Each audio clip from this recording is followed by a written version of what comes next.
Hello and welcome to Becky's Bible Thoughts. I apologise if this video rambles a little bit, but I just wanted to share a story with you, something that happened to me last week. See, I found myself a few days ago having a severe overreaction to something that really wasn't that big a deal at all. In 2020, at the start of the year, I decided that it was time to do something about my weight. My BMI number was into the obese part of the scale, and so I thought, for the sake of my health and for my energy levels, that it was time to do something about it.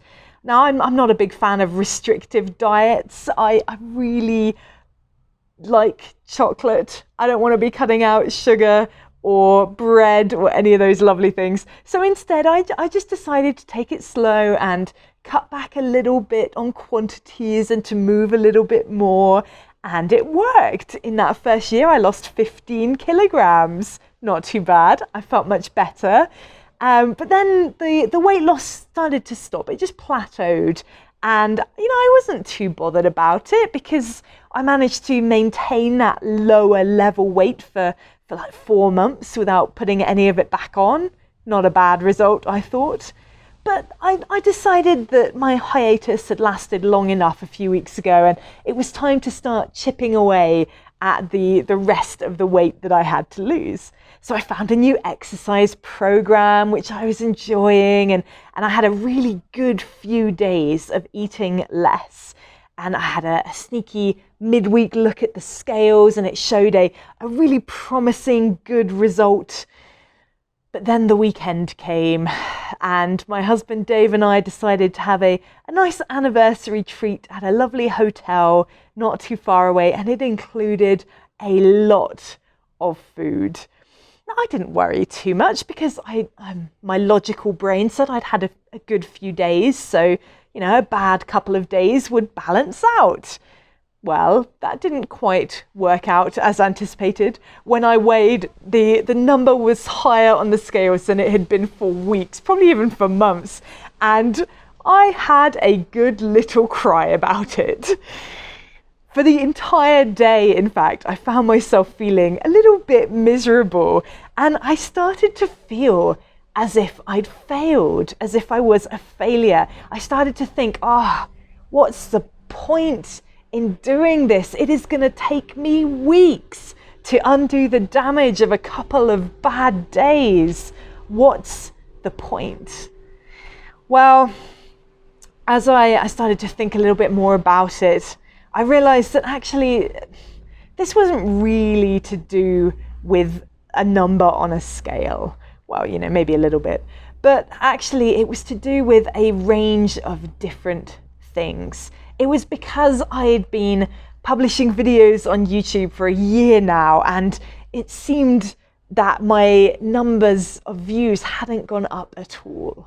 It was because I finished my novel a year ago, and I've still made no progress in finding an agent or a publisher. The numbers on the scales became a representation of all of those other perceived failures. And suddenly all I could think about, everything in my life, was what's the point? Why bother?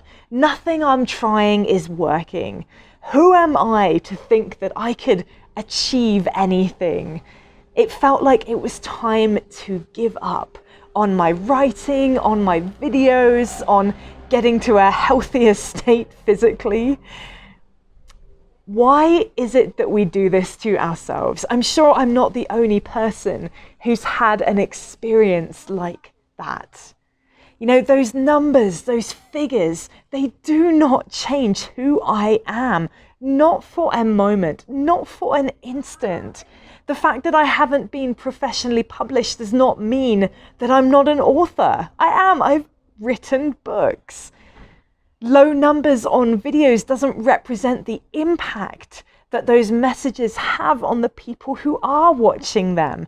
The scale does not define my self-worth. See, we look at results, we look at numbers, and when they don't meet the expectations that we've set in our mind, it can leave us feeling diminished. as if we ourselves are less, as if we are worth less because we didn't reach a certain target, we didn't hit a certain goal, we didn't achieve a certain idea. But that is simply not true. Because regardless of your achievements, regardless of what the numbers say, regardless of what the results say, you are a child of God. You were made in his image. He does love you unconditionally. Nothing, absolutely nothing that you can achieve and nothing that you fail to achieve will ever change those facts. If only we could grasp this, it would change everything, every moment of every day. You know, I know one day I'm probably going to jump up onto the scale and I'm going to feel sad. And I know Dave is going to remind me of this video and say, hey, remember that what you said there? I expect I'll look at a video one day and wonder if it's worth continuing if no one is watching them. I'm sure I'll look at my book and I'll wish and yearn for it to be something more than a Word document on my computer. I know that I will experience those thoughts, that I will experience those feelings, but I am committed that I am going to try, and I know it will be a lifelong commitment, but I am going to try hard not to let those things define me, not to let the results that maybe don't line up with the expectations define who I am. I will be defined by what God says about me. That is a far better way to live. And I really hope if you're finding yourself in that situation, in anything that you're doing in life, and you're starting to ask, is it worth it? Because I'm not seeing the results that I expected to see, because I'm not seeing the results I wanted to see. Don't let that tell you that you are not enough. Don't let it tell you that you are less than who God tells you you are. Because you are his child. You are beloved. You were created. And God looks at you and rejoices in what he has made. Don't let anything rob that knowledge from you. And I will try and do the same. Thank you so much for joining me. I hope that that was an encouragement to you. I'll be back on Monday with another thought from the Bible, so I will see you then.